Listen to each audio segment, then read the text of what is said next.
आज आपल्याला या ठिकाणी युक्त लोकसंख्येचा सिद्धांत बघायचा आहे. मी तुम्हाला स्क्रीन शेअर करते, म्हणजे ज्यांच्याकडे पुस्तक नसेल त्यांना हे PDF बघायला मिळेल. 1 मिनिट. युक्त लोकसंख्या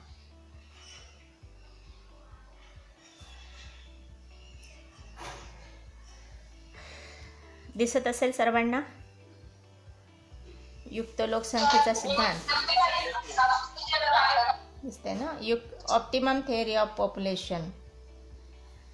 आता हा जो सिद्धांत आहे, हा सिद्धांत म्हणजे या लोकसंख्या वाढीतून जी मनुष्यबळाची निर्मिती होती, म्हणजे त्याच्यातून देशाला काय मिळते, उत्पन्न वाढीला चालना मिळते. लोकसंख्या वाढीमुळे आणि साधनसामग्रीमध्ये सुद्धा वाढ होते आणि त्यामुळे हा पर्याप्त लोकसंख्येच्या सिद्धांताला एक प्रकारचा लोकसंख्येचा जे पर्याप्त लोकसंख्या आहे किंवा युक्ततम लोकसंख्या आहे, याचा लोकसंख्येचा जो पाया आहे, हा पाया मजबूत होण्यास मदत होते. हा सिद्धांत, या सिद्धांताचे जे जनक आहे ते ब्रिटिश अर्थतज्ञ डॉक्टर एडविन कॅनन हे या सिद्धांताचे जनक आहेत. तुम्हाला दिसत असेल त्याची व्याख्यासुद्धा, या सिद्धांताची युक्त लोकसंख्या सिद्धांताची व्याख्या आपल्या समोर आहे की लोकसंख्येच्या पातळीला सर्वाधिक दरडोई उत्पन्नाची पातळी ही गाठली जाते, त्याला पर्याप्त लोकसंख्या असे म्हणतात. म्हणजे लोकसंख्या जास्त असेल तर दरडोई उत्पन्न जास्त, म्हणून म्हटलेलं आहे की लोकसंख्या जसजशी वाढेल तसतसं दरडोई उत्पन्न वाढ होत जाते, म्हणजे ती म्हणजे पर्याप्त लोकसंख्या होय, असे या ठिकाणी डॉल्टन यांनी व्याख्या केलेली आहे. दुसरी व्याख्या केलेली आहे या ठिकाणी की ज्या लोकसंख्येला सर्वोच्च राहणीमानाची पातळी गाठल्या जाते, ज्या लोकसंख्येला सर्वोच्च राहणीमानाची पातळी गाठल्या जाते ती म्हणजे पर्याप्त लोकसंख्या होय. आता जर लोकसंख्येमध्ये वाढ होत असेल तर म्हटलेलं आहे की प्रतिव्यक्ती उत्पन्न, ज्याला आपण पर कॅपिटा इन्कम असे म्हणतो, त्यामध्ये सुद्धा वाढ होते. जर पर कॅपिटा इन्कम वाढत असेल, उत्पन्नात जर वाढ होत असेल तर निश्चितच आपल्या राहणीमानामध्ये सुद्धा वाढ होईल. म्हणून ज्या लोकसंख्येला सर्वोच्च राहणीमानाची पातळी गाठली जाते ती म्हणजे पर्याप्त लोकसंख्या होय. पुन्हा ही बोल्डिंग यांनी व्याख्या केलेली आहे. तिसरी व्याख्या केलेली आहे प्रोफेसर रॉबिन्स यांनी की जास्तीत जास्त उत्पादन ज्यावेळेस होते, जास्तीत जास्त उत्पादन ज्यावेळेस होते त्यावेळेसची असलेली, एक मिनिट ऋतुजा जॉईन होत्या, त्यावेळेची असलेली लोकसंख्या म्हणजे युक्त लोकसंख्या होय. ही रॉबिन्स यांनी व्याख्या केलेली आहे. म्हणजे युक्त लोकसंख्या म्हणजेच काय, ह्या तिन्ही व्याख्यांमधून, म्हणजे ज्या वेगवेगळ्या अर्थशास्त्रज्ञांनी जी व्याख्या दिलेली आहे त्या व्याख्यांवरून आपल्या लक्षात येतं युक्त लोकसंख्या म्हणजे काय. आता पुढे आपल्याला दिलेली आहे बघा. युक्त लोकसंख्या म्हणजे काय, तर युक्त लोकसंख्या म्हणजे ज्या लोकसंख्येला देशातील दरडोई उत्पन्न,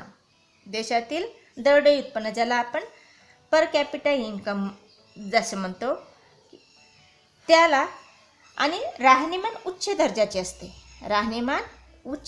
असते. म्हणजे ह्या सिद्धांतानुसार जी लोकसंख्या वाढ आहे, म्हणजे वाढती लोकसंख्या ही देशासाठी घातक असते असं नव्हे.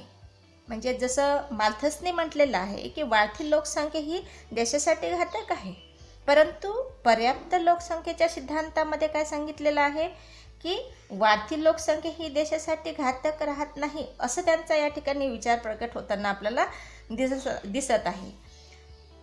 जोपर्यंत उपलब्ध जी साधनसामग्री आहे त्या साधनसामग्रीचा, म्हणजे अमर्यादित गरजा आणि मर्यादित साधने, मग मर्यादित साधने आहे पण मर्यादित साधनांचा वापर करण्याकरता देशातील लोकसंख्याच कमी आहे, तर ती पर्याप्त लोकसंख्या होऊ शकत नाही. पर्याप्त लोकसंख्या केव्हा होईल की जेव्हा ज्या पातळीला उत्पन्न हे महत्तम असतं त्यावेळेस ही पर्याप्त लोकसंख्या होऊ शकते. ही म्हणजे न्यून लोकसंख्या. लोकसंख्या कमी आहे म्हणून आपण साधनसामग्रीचा वापर हा करू शकत नाही, म्हणून ती झाली न्यून लोकसंख्या. आता तिसरी लोकसंख्या या ठिकाणी सांगितलं की अतिरिक्त, म्हणजे न्यून लोकसंख्या, पर्याप्त लोकसंख्या आणि अतिरिक्त लोकसंख्या. आता अतिरिक्त लोकसंख्या म्हणजे काय की ज्यावेळी देशातील उपलब्ध जी साधनसंपत्ती आहे त्या साधनसंपत्तीवर लोकसंख्येचा भार तयार होते. म्हणजे लोकसंख्या वाढली, परंतु म्हणजे अमर्यादित गरजा आणि मर्यादित साधने अशी त्या ठिकाणी परिस्थिती झाली आहे. मग अशी परिस्थिती आहे म्हणून उत्पन्न कमी. आपल्या देशामध्ये जे उत्पन्न आहे, कारण लोकसंख्या भरमसाठ वाढत आहे, त्या प्रमाणात साधनसामग्रीचा वापर हा होत नाही. मग साधनसामग्री अपुरी पडते आहे, होत नाही मीन्स अपुरी पडते आहे, म्हणून उत्पन्न हे पर कॅपिटा इन्कम हे कमी होत आहे, उत्पन्न हे कमी होत आहे, प्रति व्यक्ती उत्पन्न हे कमी होत आहे. ते म्हणजे अतिरिक्त लोकसंख्या होय. म्हणजे या सिद्धांतात 3 गोष्टी सांगितल्या आहेत. एक आहे न्यून लोकसंख्या, दुसरी आहे पर्याप्त लोकसंख्या आणि तिसरी आहे अतिरिक्त लोकसंख्या. तीनही लोकसंख्येच्या या तिन्ही अशा 3 भागांची विभागणी या सिद्धांतामध्ये, युक्त लोकसंख्येच्या सिद्धांतामध्ये केलेली आहे.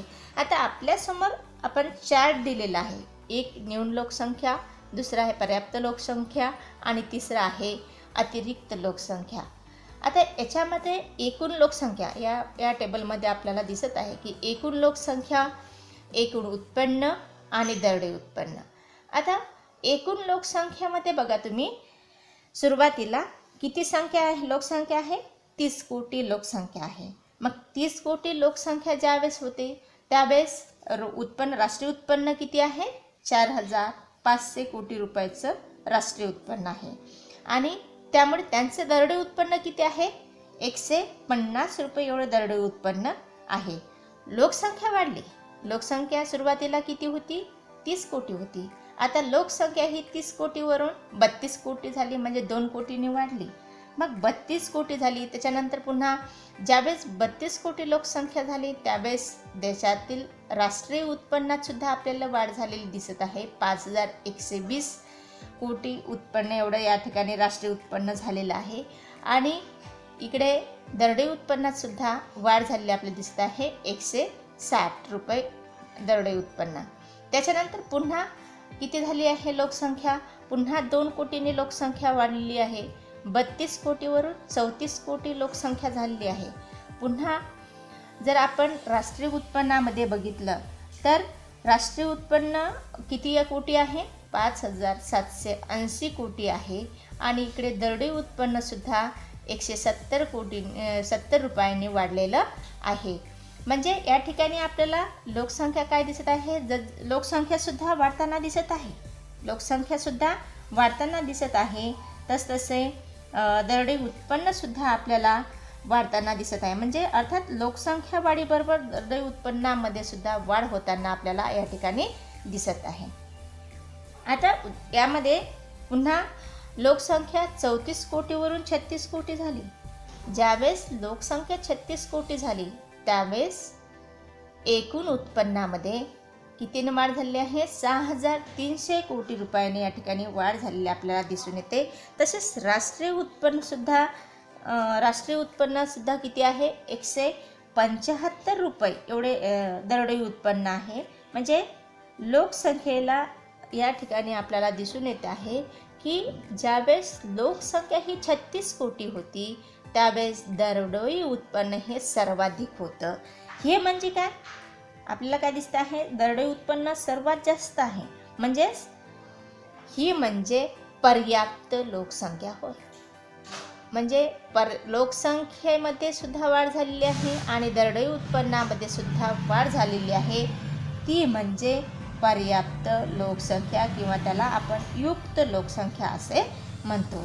आता आपण वरती जे बघितलेलं आहे सुरुवातीला की या ठिकाणी सुरुवातीला 30 कोटी 32 कोटी आणि 34 कोटी लोकसंख्या होती. ही म्हणजे न्यून लोकसंख्या. लोकसंख्या कमी आहे म्हणून साधनसामग्रीचा वापर हा होत नाही. साधनसामग्रीचा परिपूर्ण वापर होत नाही म्हणून त्या ठिकाणी पाहिजे तसं देशाच्या राष्ट्रीय उत्पन्नामध्ये किंवा दरडोई उत्पन्नामध्ये वाढ होत नाही, ती म्हणजे न्यून लोकसंख्या होय. आता 30 ते 34पर्यंत न्यून लोकसंख्या इथे दिसते आहे तुम्हाला. इथे ज्यावेळेस लोकसंख्या 36 कोटी होती त्यावेळेस दरडोई उत्पन्न 175 होतं, 75 रुपये होतं, म्हणजे सर्वाधिक होतं, म्हणून ही झाली युक्त लोकसंख्या. आता नंतर 36 कोटीवरून 38 कोटी लोकसंख्या झालेली आहे. मग ही जी लोकसंख्या आहे ती 38 कोटी, 40 कोटी, 42 कोटी, 44 कोटी आणि 46 कोटी इथपर्यंत अशी वाढत गेलेली आहे. त्याचप्रमाणे जर आपण या ठिकाणी दरडोई उत्पन्न बघितलं तर 170 रुपये, 165 रुपये, 160 रुपये, 155 रुपये आणि 150 रुपयेपर्यंत कमी होत गेलेलं आहे. त्यामुळे 36 कोटी नंतरची लोकसंख्या ही कशी लोकसंख्या ठरते? ही अतिरिक्त लोकसंख्या ठरते. म्हणजे लोकसंख्या वाढत आहे, लोकसंख्या वाढत आहे, परंतु दरडोई उत्पन्न मात्र आपल्याला काय दिसत आहे? त्या मानाने कमी दिसत आहे, म्हणून ही झालेली आहे अतिरिक्त लोकसंख्या. तीन भागामध्ये विभागणी केलेली आहे. एक म्हणजे न्यून लोकसंख्या, दुसरी म्हणजे युक्त लोकसंख्या आणि तिसरी म्हणजे अतिरिक्त लोकसंख्या. या टेबलच्या माध्यमातून आपल्या लक्षात आलं असेल की न्यून लोकसंख्या म्हणजे काय, की ज्या लोकसंख्येला लोकसंख्या कमी असल्यामुळे दरडोई उत्पन्न कमी होते ती म्हणजे न्यून लोकसंख्या. ज्या लोकसंख्येला दरडोई उत्पन्न महत्तम होते ती म्हणजे युक्त लोकसंख्या आणि ज्या लोकसंख्या वाढीमुळे दरडोई उत्पन्न कमी होते ती म्हणजे अतिरिक्त लोकसंख्या होय. अशा प्रकारचे या चार्टच्या माध्यमातून, कोष्टकाच्या माध्यमातून आपल्याला न्यून लोकसंख्या, युक्त लोकसंख्या आणि अतिरिक्त लोकसंख्या आपली लक्षात आलेली असेल. ही संकल्पना आपल्याला पुढे आकृतीच्या माध्यमातून लक्षात येईल. आता बघा या ठिकाणी अ, य आणि क्ष या क्ष अक्षर काय दर्शवलेलं आहे तर लोकसंख्या दर्शवलेली आहे आणि य या अक्षरावर आपल्याला दरडोई उत्पन्न दर्शवलेलं आहे. आता बघा न, प आणि स हा जो वक्र दिलेला आहे हे न्यून लोकसंख्या, युक्त लोकसंख्या आणि अतिरिक्त लोकसंख्या असे हे दर्शवणारा वक्र या ठिकाणी दिलेला आहे. न, प आणि स हा वक्र या ठिकाणी दिलेला आहे. आता वक्रावरील न, प बघा, तुम्ही झूमही करून बघू शकता. वक्रावरील न, प या भागामध्ये वर्धी उत्पत्ती म्हणजे या ठिकाणी दरडोई उत्पन्न वाढताना आपल्याला दिसत आहे. बघा न, प यामध्ये न्यून लोकसंख्या दाखवलेली आहे, पण दरडोई उत्पन्न मात्र या ठिकाणी वाढत आहे. हा भाग आपल्याला कोणता भाग दर्शवत आहे? न्यून लोकसंख्या. आता प, स, प आणि स ह्या भागावर पण पहिली गोष्ट प बिंदू जो आहे या प बिंदूवर काय दिसत आहे आपल्याला? सर्वाधिक दरडोई उत्पन्न दिसत आहे. म्हणजे हा बिंदू कुठला बिंदू आहे? युक्त लोकसंख्या बिंदू होय किंवा पर्याप्त लोकसंख्या बिंदू होय. ह्यामध्ये लोकसंख्या वाढ आणि दरडोई उत्पन्न ह्या दोन्ही कशा असतात? महत्तम असतात. दोन्ही याच्यामध्ये वाढ होताना दिसते आहे, म्हणून ही युक्त लोकसंख्या किंवा पर्याप्त लोकसंख्या होय. पण नंतर प, स ह्या भागामध्ये आपल्याला अतिरिक्त लोकसंख्या दिसत आहे. म्हणजे लोकसंख्या वाढत आहे, परंतु देशातील दरडोई उत्पन्न जे आहे ते दरडोई उत्पन्न आपल्याला काय दिसत आहे? कमी होताना दिसत आहे. म्हणजे प, स हा जो भाग आहे तो भाग आहे अतिरिक्त लोकसंख्या. म्हणजे न्यून लोकसंख्या, युक्त लोकसंख्या आणि अतिरिक्त लोकसंख्या ही म्हणजे वर्धी उत्पादन. न्यून लोकसंख्येचे म्हणजे वरवर चढत आहे म्हणून हे झालं वर्धी उत्पादन. प या ठिकाणी झालं महत्तम आणि इथे प पासून स झालं आराशी उत्पादन. म्हणजे दरडोई उत्पन्न ही आपल्याला काय होतं दिसत आहे? कमी कमी होताना दिसत आहे. म्हणून या आकृतीच्या माध्यमातून सुद्धा आपल्याला न्यून लोकसंख्या, युक्त लोकसंख्या आणि अतिरिक्त लोकसंख्या हे लक्षात आले असेल. नंतर आपल्याला कुठलाही सिद्धांत म्हटला की त्याच्यावर टीका ह्या केल्या जातात. म्हणून या ठिकाणी सुद्धा युक्त लोकसंख्येच्या टीका या ठिकाणी विविध अर्थशास्त्रज्ञांनी केलेल्या आहे. की पहिली जी टीका आहे ती टीका आहे, लोकसंख्या वाढीचे कारण कळत नाही. युक्त लोकसंख्यामध्ये सांगितलेलं आहे की लोकसंख्या वाढत आहे, पर्याप्त लोकसंख्या, न्यून लोकसंख्या आणि अतिरिक्त लोकसंख्या. फक्त या लोकसंख्या वाढत आहे, लोकसंख्या वाढी मागचं कारण काय आहे, न्यून लोकसंख्या काय, अतिरिक्त लोकसंख्या काय, युक्त लोकसंख्या काय, म्हणजे लोकसंख्या नेमकी कोणत्या कारणाने वाढत आहे हे मात्र या ठिकाणी त्यांनी सांगितलेलं नाही. हे सांगण्यात ते असमर्थ झालेलं आहे असं अर्थशास्त्रज्ञांचं मत आहे. पुन्हा हे काय म्हणतात की लोकसंख्या वाढ या युक्त लोकसंख्येमध्ये लोकसंख्या वाढ ही घातक नसते व पर्याप्त लोकसंख्या म्हणजे काय हे सुद्धा या ठिकाणी त्यांनी सांगितलेलं आहे. पण टीकाकार काय म्हणतात की नेमकं आम्हाला लोकसंख्या वाढीमागचं कारण काय आहे हे आम्हाला कळायला मार्ग नाही, म्हणून ते यांनी सांगायला पाहिजे. परंतु तशा प्रकारचं उत्तर युक्त लोकसंख्येमध्ये एडविन कॅनन यांनी दिलेलं नाही असं अर्थशास्त्रज्ञांचं मत आहे. दुसरी टीका केलेली आहे, तांत्रिक प्रगतीचा उत्पन्नावरील प्रभाव लक्षात घेतला नाही. तांत्रिक प्रगतीचा उत्पन्नावरील प्रभाव लक्षात घेतला नाही. यांनी काय केलेलं आहे, फक्त की दरडोई म्हणजे आपल्या लोकसंख्येचा, केवळ लोकसंख्येचाच विचार त्यांनी केलेला आहे. म्हणजे आराशी उत्पन्न हे लागू होतं, त्यामुळे दरडोई उत्पन्न कमी होतं असंच या ठिकाणी त्यांनी सांगितलेलं आहे. परंतु आधुनिक काळामध्ये आपल्याला माहीत आहे की टेक्नॉलॉजी किती डेव्हलप झाली आहे. या टेक्नॉलॉजीमुळे आता आपण शेती करत आहे, शेतीच्या माध्यमातून आधुनिक पद्धतीने शेती करत आहे. म्हणजे आधुनिक पद्धतीने शेती केली तर निश्चितच आपल्या उत्पन्नामध्ये वाढ होईल. उपभोक्त्यांच्या आवडीनिवडीत बदल झालेला आहे, टेक्नॉलॉजी डेव्हलप झालेली आहे, सरकारचे आर्थिक धोरण वेगवेगळे आहे आणि यामुळे काय होतं, त्या आर्थिक विकासावर त्याचा मोठ्या प्रमाणात परिणाम होत आहे. उत्पन्नावर मोठ्या प्रमाणात परिणाम होताना आपल्याला दिसत आहे. आणि या आधुनिक युगामध्ये जर आपण बघितलं आहे तर औद्योगिक विकासामध्ये मोठ्या प्रमाणात वाढ झालेली दिसत आहे. परंतु ह्या यांत्रिक आणि तांत्रिक प्रगतीच्या उत्पन्नावरील प्रभाव या युक्त लोकसंख्येमध्ये या अर्थशास्त्रज्ञाने लक्षात घेतलेला नाही असं अर्थशास्त्रज्ञांचं मत आहे. त्यांनी फक्त लोकसंख्येचाच विचार त्यांनी आपल्या सिद्धांतामध्ये केलेला आहे अशी टीकासुद्धा त्यांनी या अर्थशास्त्रज्ञावर, या सिद्धांतावर त्यांनी केलेली आहे. तिसरी टीका सांगितली की हा सिद्धांत परिपूर्ण नाही.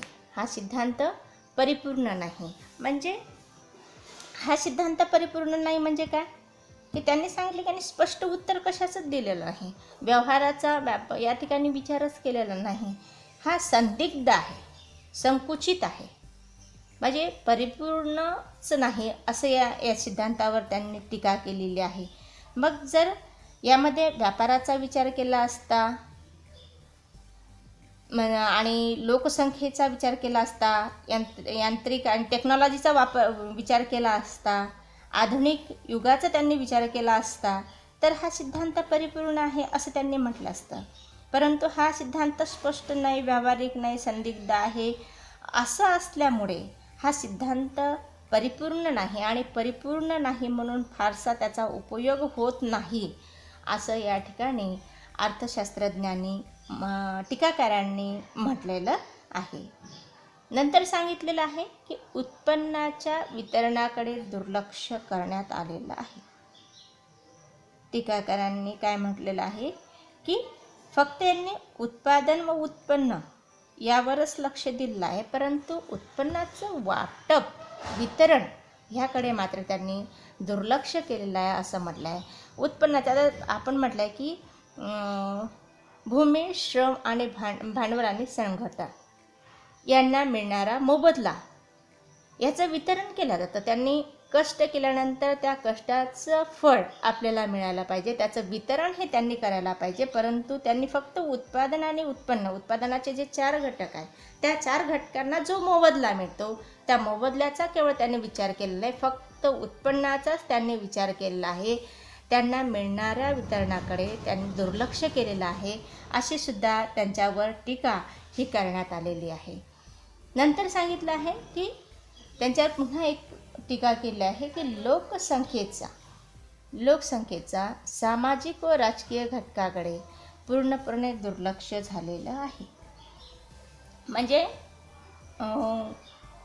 एडविन कॅनन ह्या अर्थशास्त्रज्ञाने फक्त कशाचा विचार केलेला आहे की लोकसंख्येचा, न्यून लोकसंख्या, पर्याप्त लोकसंख्या आणि अतिरिक्त लोकसंख्या ह्याचाच त्यांनी विचार केला आहे. समाजाचा म्हणा किंवा राजकीय दृष्टिकोनातून सामाजिक चढउतार काय होता, राजकीय चढउतार काय होतात या घटकाकडे त्यांनी दुर्लक्ष केलेलं आहे, असं टीकाकारांचं मत आहे.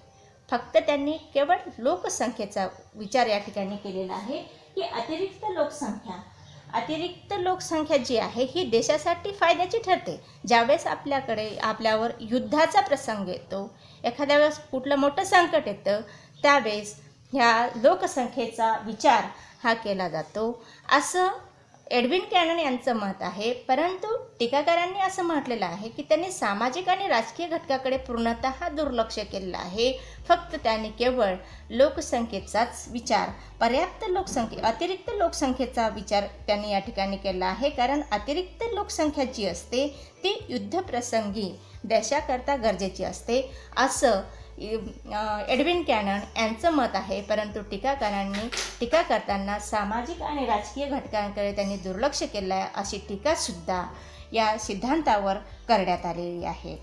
नंतर सांगितलं की हा सिद्धांत भौतिकवादाला प्राधान्य देणारा आहे, अशी सुद्धा टीका त्यांच्या याच्यावर करण्यात आली आहे.